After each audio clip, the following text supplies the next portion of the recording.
bakangi elonga na misu nanga. Elonga za criminalité. Elonga za li journaliste, il faut pas respecter ye. Ngana tuni boye.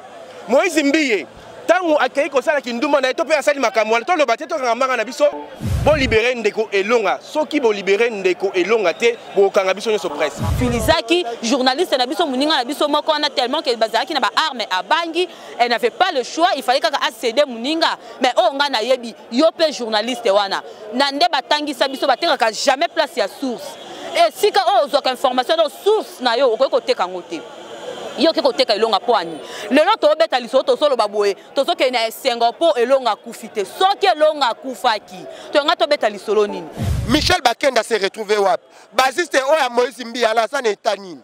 Bon ce sont étané actuel.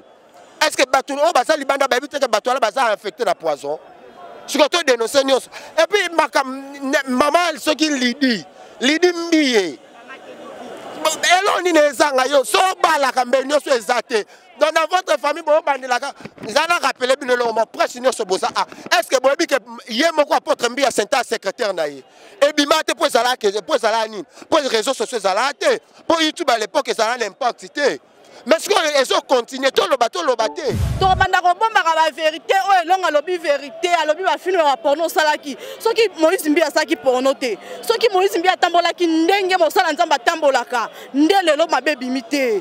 Ce qui est lobby vérité ça pour la buzoba oh ya salaki. Ende kolidi tala na nufi na yo, tala na nusoko robala mais soko robala te la place on landela kabavia batu. Yo tindaka ba enleva kabatu, on les enlèvement.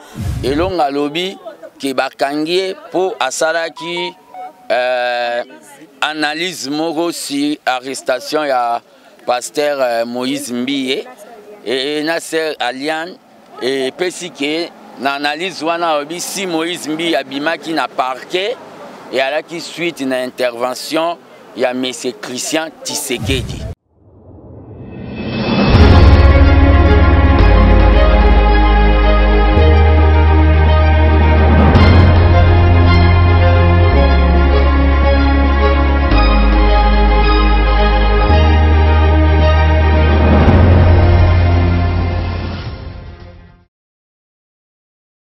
Moté Balandia 3W plus Claire Télévision, nous voici en direct il y a Ipeken Bipa Yowapi ban l'évêque to bakanga ki moko na biso na kombo ya Elonga lobi nanga mukuna ya limité nango na ba pourquoi ba 15h16 dans l'évêque ça fait très mal ya kombo na que ba tout moko bo ba zone influence ba trop influent que soit me ko toucher ba mo et ça ma comme je dis on grand merci na staff technique na mon bimba ya 3W plus Claire Télévision na moni popol na moni Joël Gona, les chasseurs d'images, ainsi que Nabino sur le PSA plus Claire Télévision Confiance. Suivez.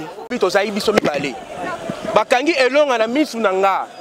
Elonga za criminalité. Elonga za li journaliste, il faut pas respecter ye. Ngana tuni boye. Moïse Mbiye, tango akei ko sala kinduma na to pe asali makamwa, to lo bateto ngamba na biso. Nous on est les journalistes, ceux qui mutasel mabe to lo bateau dénoncer. Donc ndé bakangi ndeko boyena ba arme. Comme si c'était un criminel, comme si Elonga a suivi Abomi Moutou. Elonga Abomi Moutou. Moi, je suis un journaliste, je suis combattre à l'IDPS. Et c'est un bon respecté, bon tiens un sikanae. Donc on a le biboy. Bon libérer Ndeko Elonga. Ceux qui vont libérer Ndeko Elonga te, bon kangabiso sur presse. Parce que ngai na ko comprendre moko Ndeko Kendete. Ndeko Elonga a c'est Elonga moko te. Ndeko Elonga a dénoncé juste Mabeya Moïse Mbiye. Yo Ndeko Moïse Mbiye. Combien de bateaux yo kanisa na prison? To bateaux yo combien yo kanisa na prison? Et non à Salioni. Ce qui problème est aliments na mboka sali mabe, boko bien calmement. Botuni bo yo ke sur PV. Bo sambi sié ce qui ke boko bo a sambi mabe, bo yo bo kangié. Mais bo yo kanga mutulo muyibi c'est comme si bo ko bomaki mutu de non, ce n'est pas bien. Ce n'est pas bien. Donc ngana c'est vraiment regrettable et ça pas si mingi. Comme ça les quoi besoin maltraiter biso ba journaliste. Donc tout ça les sous ça na bisoté, to komi ko banga, to komi ko sala ngo na difficulté, peut-être musala sila kité donc na kata kaka musala vana zonga po na omona c'est comme si bat baola na ngana nsima. Dossier au affaire ya Moïse Mbiye et même à combien de personnes? Journaliste a droit à analyse, na à constater, na à comprendre tant que journaliste. Beaucoup enlevé comme un criminel, et ça n'a sens. Comment vous pouvez enlever journaliste et Sambi siété? PVT place moko bofundi ezate eloro moko temba moko bozue 6 personnes bakiti na ketch bakangie na ba arme ngana zaki na elonga na UDPS lobby na ba 15 heures to sololi na elonga ayebisinga azokende kosala émission. Donc c'est comme si déjà ba utilisaki journaliste na biso muninga na biso moko on a tellement que bazaki na ba arme à bangi, elle n'avait pas le choix, il fallait kaka accéder muninga mais oh ngana yebi yo pe journaliste wana nande batangi sabiso bateka jamais place ya source.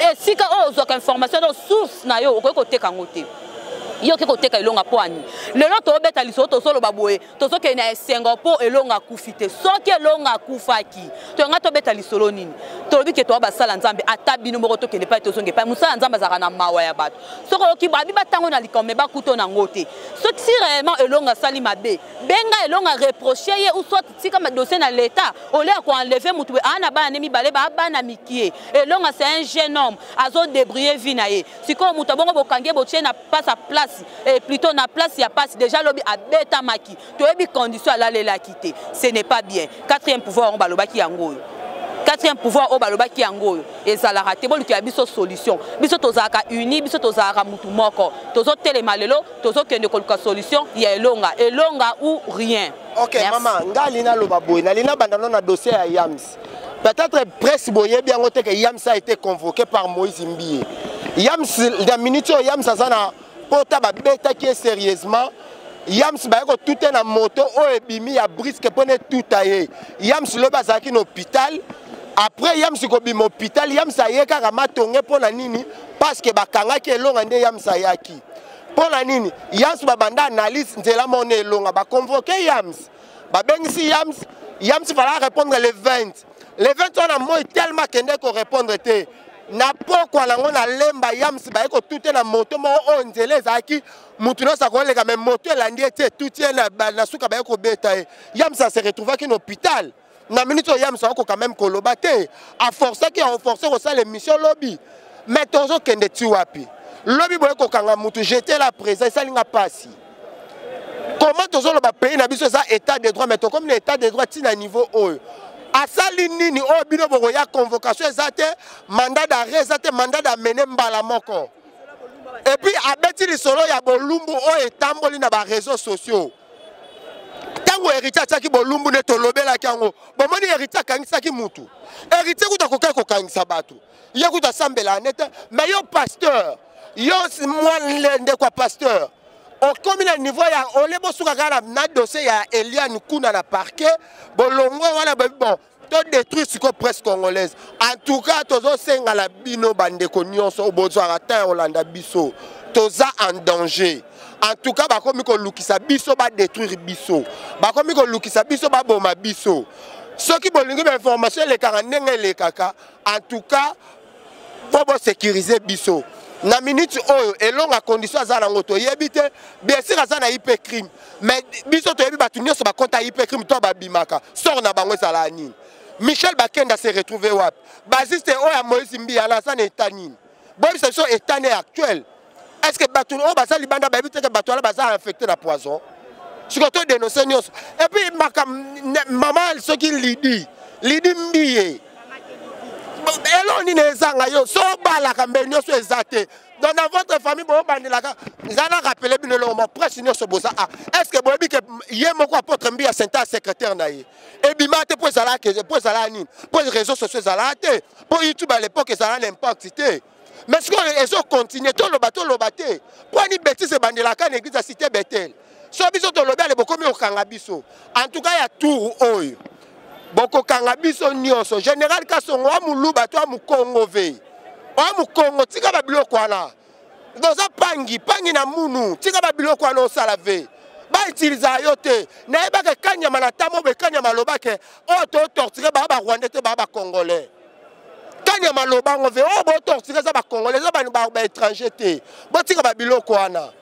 bo libérer biso elonga soki elonga abimité cité Bethel biso te promettre bino qu'il se ekosala te parce que biso to yosa be mission liboso église bokanga biso bobenga ba kipe pe lokota biso na suki wala pour le moment trop de films pornographiques bon non c'est pas film pornographique na bino bon mona ki bata preste ezaki ba sentiment na bino bilengi na bino alors botika ko se prendre na presse presse ezali quatrième pouvoir elonga aza journaliste aza na droit kosala analyse soki mitangalisation ya bino ebimaki te elonga linga sa analyse te alors en tout cas baluka solution elonga azala libanda oh bino boteyaka bato ke gardez silence, l'Éternel combattra pour vous. Comment vous la misuni?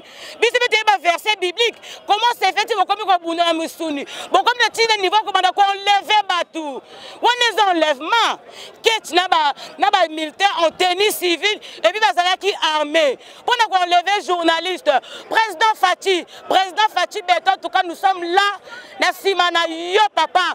On loba qui bien presse ces quatre pouvoirs na mboka oh. Tala makamdenga comme kende ba komi ko empoisonner biso ba komi ko lever biso presse est en danger en tout cas mot de la fin nanga ezake vous les pasteurs d'Aubert les pasteurs oyo bozo lia bandimi na nzoto na badim na ba offrande en tout cas cette fois-ci to lembi presse était l'ennemi toujours rappeler IDPS elonga aza combattant IDPS elonga babambai bamasuba babeta bango bagaz na compte ya IDPS adépendant IDPS telema INC elonga aza journaliste oyo atravaille na bato ya INC papa Kamere toleleli yo papa Kamere tozolela mère tala biso bajournaliste tokomi maltraité tokomi en danger mama Denis tosengi yo mama Denis tofukami tozolelo kota likambo na biso Nengo kota ba makambo toyebi ke mama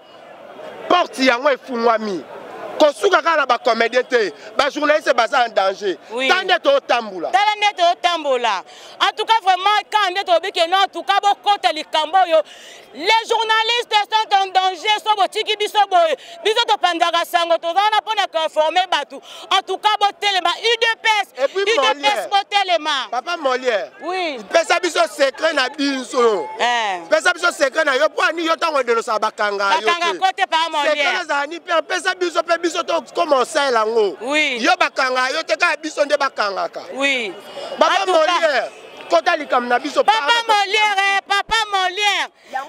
Molière tobeli papa Molière kota likam na biso ba journaliste député kota likam na biso kota UDPS botelema et longa za combattant UDPS en tout cas to la te merci beaucoup.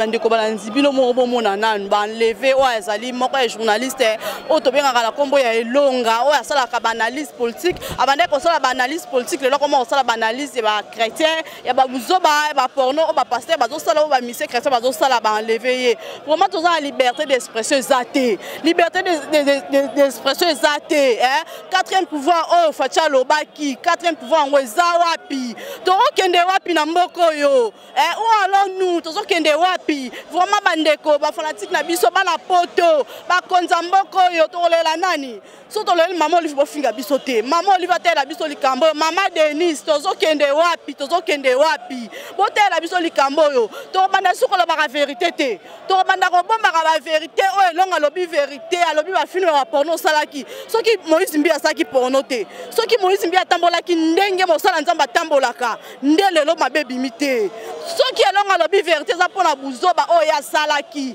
ndeko lidi tala nanu vi na yo tala nanu soko kobala obe soko kobala te la place olandelaka bavia bato yo tindaka baenlevaka bato wana eza enlèvement parce que mandat d'amener ezalaki te convocation ezalaki te tozokende na ipe crime na Gombe biso sopa général Kasongo aboma biso akotisa biso sopa elonga biso nyonso elonga ye te soki bapesa biso elonga te lelo biso so tokotaka na hypocrite boboma biso quand même toza bato toza libre toza la liberté d'expression toza na droit ya koloba oyo ya mabe ezoleka na mboka oyo ya mabe bapasteur bazosala parce que bible lobi oyo ezobima na monoko mosala nzambe yango tokolanda so mosala nzambe aza na bozo baza na bosoto sikoyo lobongo oyo kotianga kobakisanga molimo impudicité o nini papa ndeko lidi kaka ndenge otinda baenleve ndeko elonga bamama bengaka bamakangu na bakolonel wana babimisela biso elonga babimisela biso ubie zwa te koenlevaka biso nyonso enleveka biso nyonso enleve biso nyonso ndeko elonga enleve biso nyonso ndeko lidi eza nini na mboka oyo toza esi na liberté te tozangi maloba koloba tokoma kosala bemission ya kobatama liberté d'expression toza nango te 4e pouvoir oyo balobaki presse ala 4e pouvoir wapi yango tobeleli pardon bosunga biso ndekolonga balevaki elobi na 15 heures toyebi condition ozovivre te mwana mobala bato aza évangéliste aza vrai évangéliste asambelaka babeti ye mwasi ne na bala aza na bala mike aza nouveau marié lelo mwasi ne na bala na akosunga en tout cas dossier oyo botalela biso bosunga biso s'il te plaît la toza na pasi ya ndeko elonga bamemaki ye lobi baenlevaki ye tozobenga yango enlèvement pourquoi parce que baye kozwa ye sans mandat d'amener baye kozwa ye ni convocation donc bayeka bazwi elonga bongo donc biso bajournaliste bakomi kozwa biso lokola je sais pas na utiliser mot terme nini lokola banyama bazwi biso kaka boye moto en pleine émission s'il vous plaît moto aza na émission boye boenlever ye kechi moko ekiti 6 personnes bakiti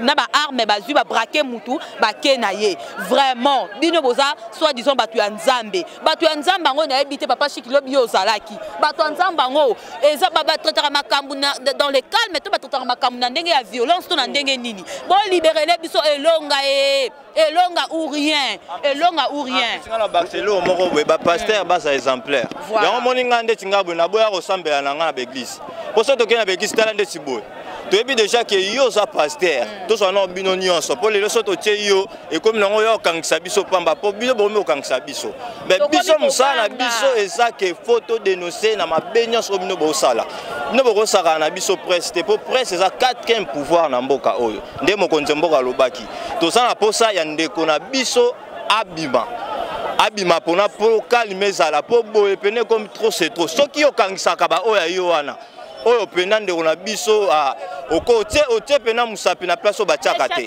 libre de faire l'analyse mutu nyonso to aza libre journaliste aza libre ya kosala analyse ya makambo oyo elekaki ngai na suki wana ngai na bi libération ya elonga ou rien voilà ngai na kobakisa mpona koloba boye omoni na mboka na biso oyo tolobaka RDC ezali mboka oyo ya makasi.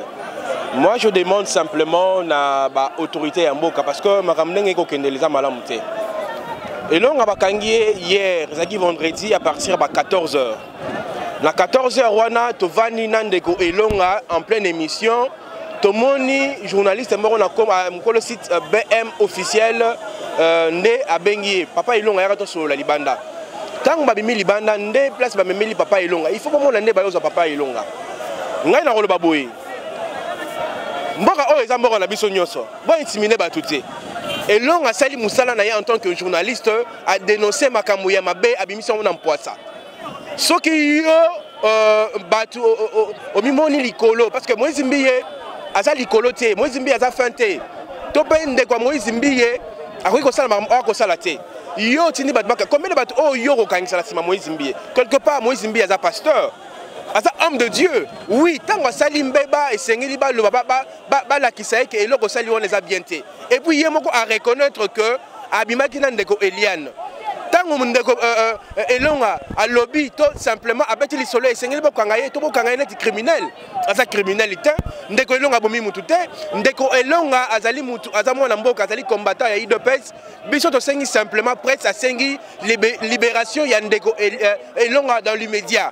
Simplement, c'est ça que nous voulons. Voilà, biso tout au tambola, c'est 5 tambola motakala, to bimana balabala, to loba, to ganga po libérer biso ndeko longa to sala yango. Merci beaucoup. Merci beaucoup. Le problème toza nango ke ndeko longa o bakangi vraiment na ba norme et justice. Parce que longa azali ndeko sala musala na très bien à défendre quoi ezali vérité. Mais to comment comprendre que na politique na mboka na biso na bato mususu ba komi ko zo place ko ko zo maté ko zo la té.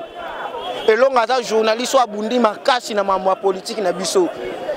Ce que moto asali mabe to yebi ka justice asala rani to ba journaliste bo yebi banda kuna biso pesa invitation aya wana na kasho aya na ndako ko justifier na problème obenge mais kozwa mutu na mandoki balobi bien elonga osala émission ba fani na ndeko ya mwasi moko ba osala émission deep la nani keteye ba bimisi mandoki bakangi est-ce que ça criminel pasteur Moïse na pe son conseil moko da pasteur bozaka pasteur mais loko moko faut yeba rando lingi ko luka on ndeko no leader lingi ko coach yo boko kangote to senga na général kasongo oza papa oyo to za la approche na biso pour libérer ndeko longa Moussa na biso chef de l'état lobaki constitution na biso lobi to za 4e pouvoir est-ce que ceux qui m'a bezali c'est to lobali souste to kanga na biso munoko to mona mabe o eza mabe to tikango akeza la nango boy biso mto tinda binote boyo luka presse pour ça la déclaration na bino na presse et to presse récupérer likambu so to lobi le lobi fo boyo kanga batu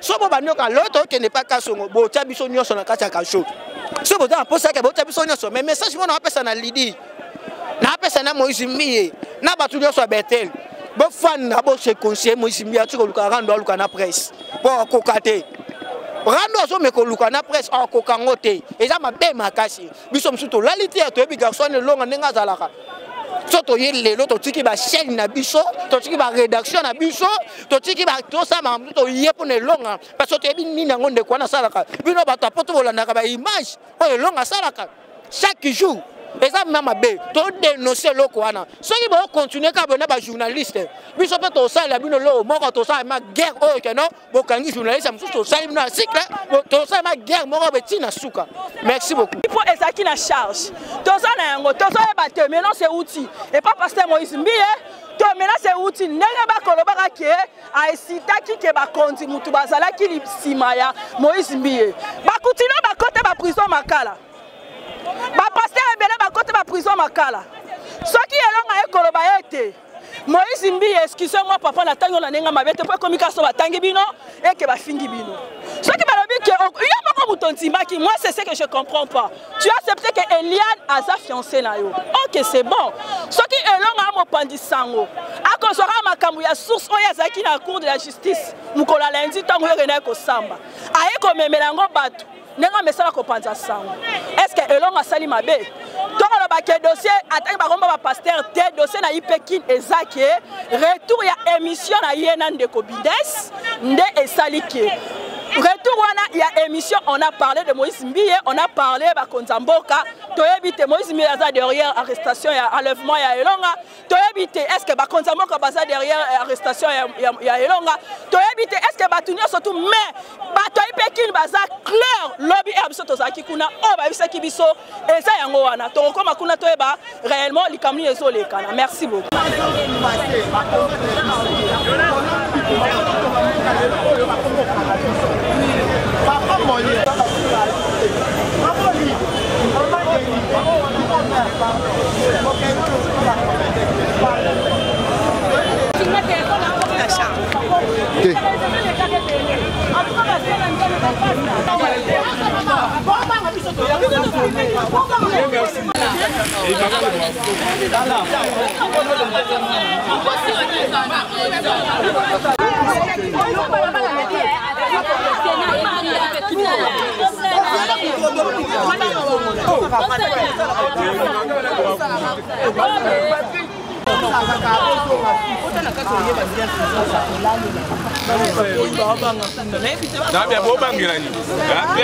On a été clean tant que combattant de la liberté.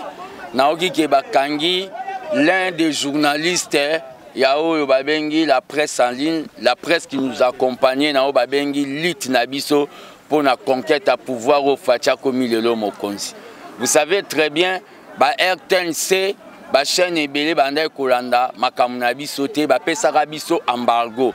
Et Zalaki presse en ligne, Oyo et Bandai Kolanda Biso, na idée, ya ko soutenir communication na biso la presse. L'air na oki Kebakangi et Longa, na lobino na yana nuna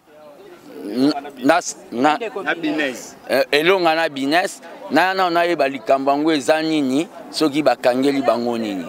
Le problème qu'il y a c'est quoi et ali que l'air na solo lina o babengi l'air na solo line elonga na filmer yango na téléphone nanga elonga lobi ke bakangie po asalaki analyse moko si arrestation ya pasteur Moïse Mbiye et Nasser Alian et pesi ke na analyse wana lobi si Moïse Mbiye abimaki na parquet et alaki suite na intervention ya monsieur Christian Tshisekedi nazoloba oyo elonga alobi c'est-à-dire alobi ke bakangie po aloba ke Moïse Mbiye abimaki na parquet sur intervention ya Christian Tshisekedi na solo lipena mwana mwasi kombone na Bines ya lobi ke ndenge zali ye ayambaki ndeka ke elonga